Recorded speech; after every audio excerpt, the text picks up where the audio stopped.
Hello friends, welcome back to the my new video guys and my YouTube channel guys. Today friend, we are going to talk about guys Redmi phone Bluetooth device unpair settings. So today I will show guys how can we unpair guys our Bluetooth earphone to our Redmi phone. Friends, you want to unpair guys your Bluetooth earphone to your phone. So how can you unpair?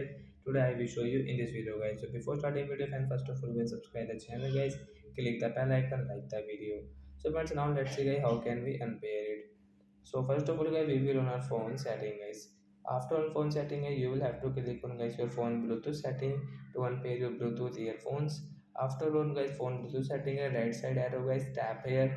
Then you can see your unpair option. So when you want to unpair guys your Bluetooth earphones, so when you can unpair from here, tap here. After unpair guys, we cannot use guys. If we use, so guys, we will have to pair guys. You can see this notification. Then guys you can use your earphones. Otherwise not. So like that guy, we will unpair means we can unpair our Bluetooth earphone to our Redmi phone. So that's it guys. Thanks for watching the video.